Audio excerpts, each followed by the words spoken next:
Good morning, everyone. Isabel Faria here again. Today, we're going to talk to Brian Coutu from Fairway Mortgage. Brian, can you introduce yourself? Yes, hello everybody, and thank you so much, Isabel, for having me on. My name is Brian Coutu. I am with Fairway Independent Mortgage Corporation. Here in South Florida, we have an office here. Myself, I have been in the mortgage business for the past 6 years, and in those 6 years, I've built a small team for myself. It's myself and four other teammates who work together to help people. Finance either their primary residence or their second home or an investment property, but we strictly focus on residential real estate 1 to 4 units. Great. Well, very happy to have you here today. And first of all, we want to know about a little of how we all adapting to this new situation with the coronavirus, COVID-19. And I wanted to know, how are you working right now if you had to do any changes to adapt to this new situation?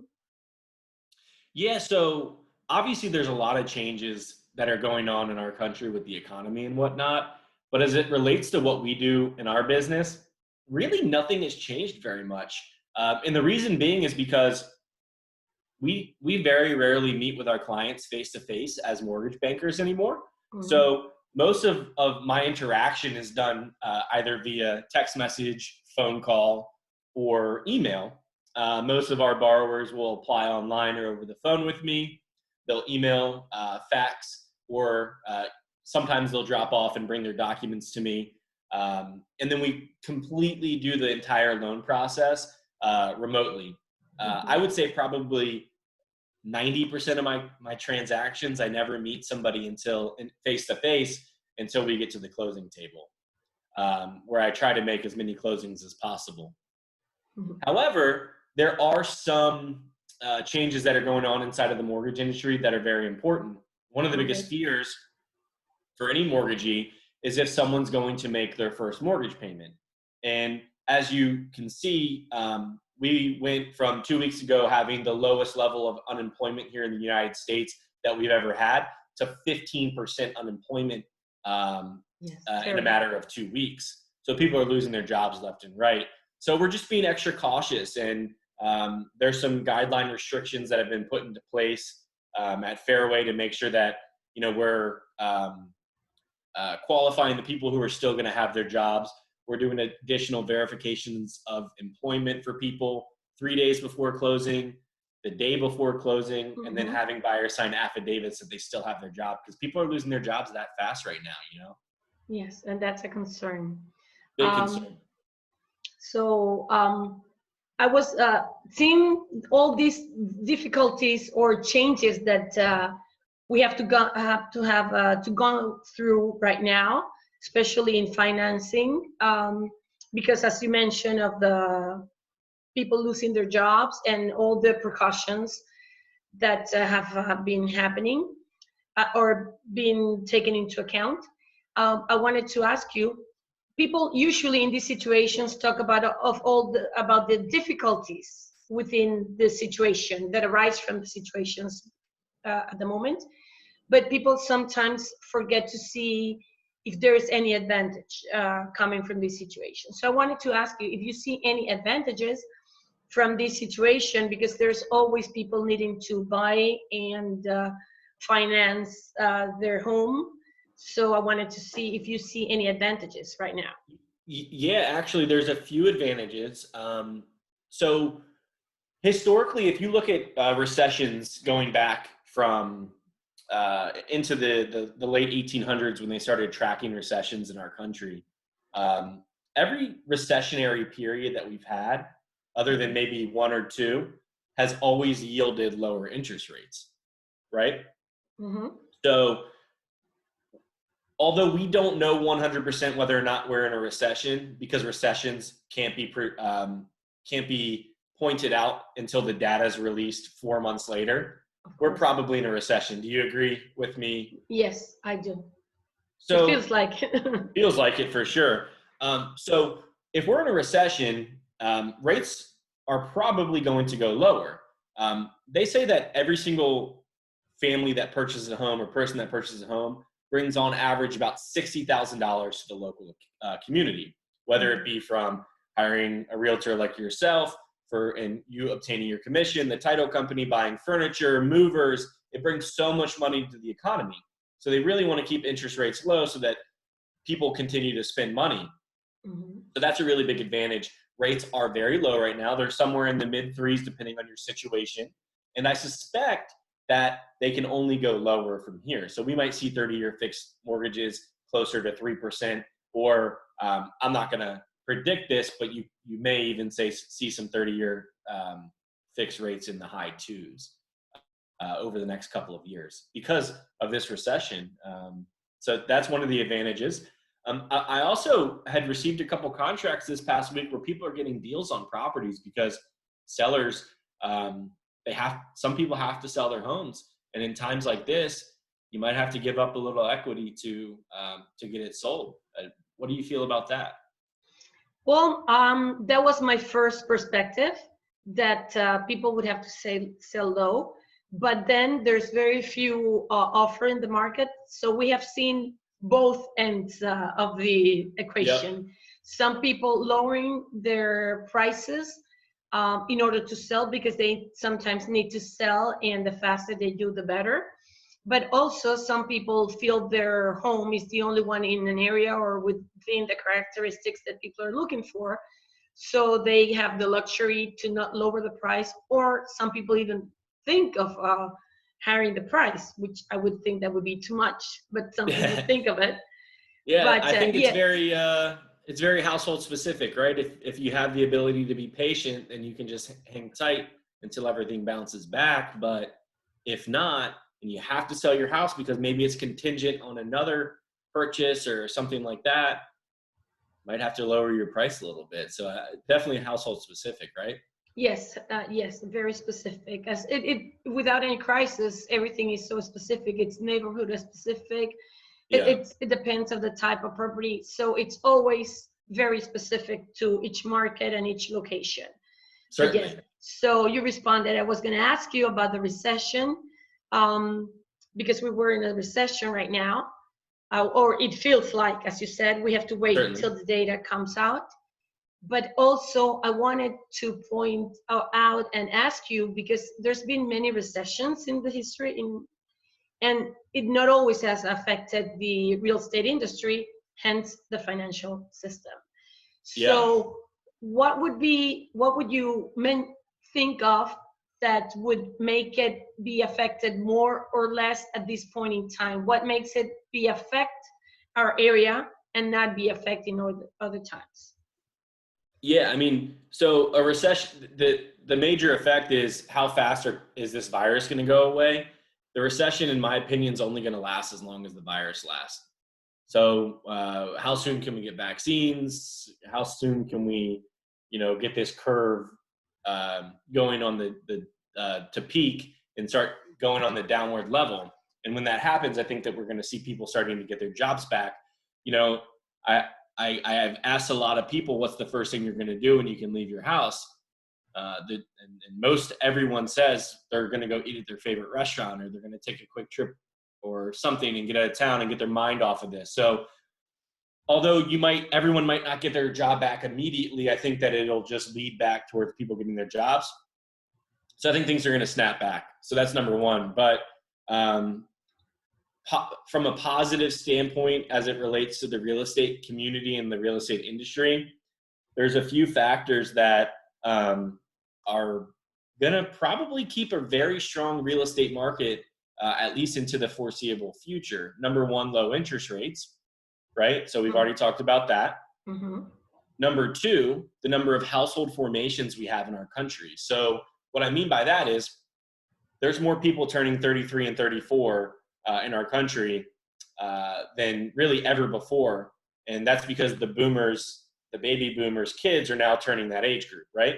So all of us millennials are in the perfect home buying age to buy our first homes. The average age of first-time home buyer is 33, 34 years old. So as we go into the next 5 years, we'll have the lowest interest rates in history. we'll have more home buyers coming to market.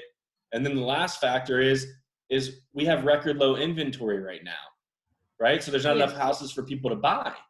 So when you add those three things up, it's going to be a very competitive market. I don't foresee property values to go down.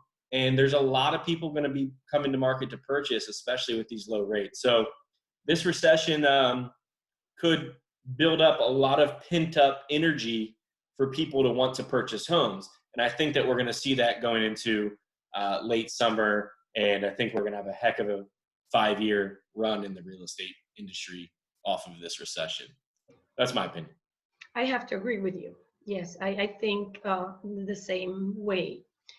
Okay, now moving a little bit to the other side. I assume there's a lot of frequent asked questions that you in your industry get. And I don't know if there's some that you feel that it's good to mention and clear. I would think of the top of my head, maybe forbearance and deferment are things that people need to understand because clients are asking us a lot of these. I don't know, in your case.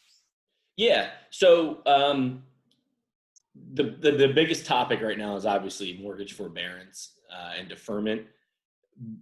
What I want people to mostly understand is that forbearance does not mean forgiveness. Okay. Very important. So when you go into a mortgage forbearance process, what happens is let's just assume you're going to take a 3-month forbearance on making your mortgage payment. Okay. So what that means is you're going to skip the next 3 months. And then once month 4 hits, that all 4 of those months are due at the same time. Correct. Right? So that's step 1 of the waterfall. In servicing, they call it a waterfall. If you can't afford to then make those 4 payments at one time, the next option they'll evaluate is to see if they can spread out those 4 months of mortgage payments over the next 12 months. So let's say you have a $1,500 normal mortgage payment. Your mortgage payment would then be $2,000 a month, right? That's a big increase for a family who's used to paying $1,500 a month and then just came off of hardship, probably ate up most of their cash too. The next option goes to deferment. Deferment is when you don't need to make those payments back until the end of the loan process. And then lastly, if deferment's not an option for you because the crisis has been so severe for your family, the last option that you can do would be a loan modification. But people just automatically assume that you can go straight from making your mortgage payment to deferment. But there's steps, there's a process. First, you have to go to forbearance. Then they want you to make all your payments back. Then they want you to spread them out, then deferment, then modification. So remember, the best thing you can do if you can't afford your mortgage payment is contact your servicer to see what they can do to work with you. But that's really the waterfall that will happen inside of these times. Yes, that's very important. I'm glad you cleared it up because many people think it's forgiveness. Yeah. And that's not forgiveness. It's not. No, it's not at all. Yes. So usually there's many fires that people have to put down. And I know you're an expert and I thank you because once you came to my help, even though the fire was not from your side, you just came and saved my client. But in that case, my question is, are there any particular fires that are coming up due to the coronavirus, or are they always the same ones that used to come up? Always? Yeah, no, so we have our normal fires in real estate. Maybe one lender can't close a loan, but then the other can. The biggest fires that I'm seeing come up in our industry are program restrictions, right? So typically, let's just say with an FHA mortgage, somebody needs a 580 credit score. Majority of lenders are putting what's called an overlay, so a rule on top of that rule that you'll need a 640 credit score instead. So there's just more restrictions being put in place right now. The reason being is because as a mortgage company, we want to make sure that those mortgages are purchased from us And investors way down the line that has nothing to do with the consumer, they do not want to purchase risky mortgages right now. They don't want low credit score borrowers. They don't want them in their portfolio. And so what happens is the mortgage company has to put up a lot of money to carry those mortgages until they're purchased. So in uncertain times, we've got to be very careful. One of the biggest fires that I came up against recently is I had a couple of people who were purchasing houses with a bank statement program instead of a traditional loan program. Those are called non-qualified mortgages, non-QM. Those products no longer exist today. I mean, there might be an investor or two out there with very, very high interest rates, but those non-qualified mortgage lenders completely shut down at this point. So that's a fire. Other than that, it's business as usual, you know, just trying to do our best to get back to people right away, having a lot of inquiries about refinancing homes. It's fortunately, I'm very lucky that we're busy, and you know, I feel bad for those who obviously have lost their jobs, but fortunately, we're pretty busy here on our end. I'm happy to hear that. Any advice do you have any advice for real estate agents that, well, we all have clients that need financing. So any advice that you can give us? Yeah, I mean, if I could give you any advice or any agent, any advice at this point, the fact of the matter is that the majority of people are cooped up in their houses right now. I feel like we have the most captive audience that we've ever had in our entire lives, at least in my entire life. People are willing to pick up the phone because maybe they're bored, or they'll definitely text back and forth with you. So I would take advantage of this captive audience that you have, your past clients, or maybe some leads you received in the past, or reaching out to friends and family and checking on them. It doesn't have to be salesy, but just being top of mind and getting in front of people, especially right now when people might need you, and just need somebody to talk to, is probably very important. Also, if you don't have a CRM and you don't have a database set up, or your database is all over the place, probably a good time to clean that up while you're not out there running around town, you know, stuck in front of the computer all day. So those are two things. If I was a real estate agent, I'd be doing. I'd be trying to get in front of my database and also clean it up at the same time. Great. Do you have any plans with your company for after this is over? Because I feel that after this is over, maybe the market is going to move much more at a point. I mean, people are going to go like, I'm free. I want to go see the properties that I was looking at with this time that I was at home. I feel people are logging in much more, searching for homes because they have the time. When they have to go work, they did not have the time, that much time. And sometimes they came tired at the end of the day. So what, anything that you have planned for when this is over and picks up even more? You know, I don't have it. I'm really just rolling with the punches right now. I do agree with you that there's going to be some pent up energy. I don't know if you can believe anything that comes out of China or any news that comes out of China or not, but there was an article that I read and I shared on my social media that you know, people are starting to go back to work and stuff in China and whatnot, and there's just this drastic increase in real estate transactions. So if we're anything like that, I think we're probably going to have a lot of pent up demand, 3 or 4 months of transactions to close in 1 or 2 months. You know what I mean? Because everyone's just been sitting and waiting.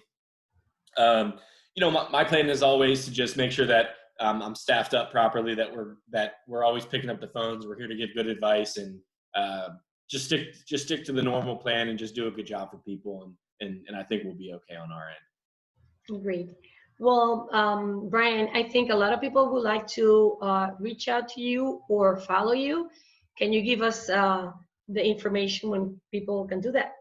Yeah, so you can find me on any social media platform at Coutu Mortgage, Coutu Mortgage, or you can even just shoot me a text at 954-330-3793, and I can share my contact information with you.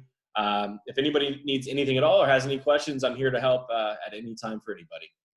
And I do recommend it because there's so much in financing, so many different products, so many different cases. So I am assuming that if you have a concern, a question, or anything, you can, it's so much to talk about in this area that it's not easy to put it in just one call. So we can even try to talk about other topics later on. But it is for now, it is that. And I thank you again, Brian, for being with us.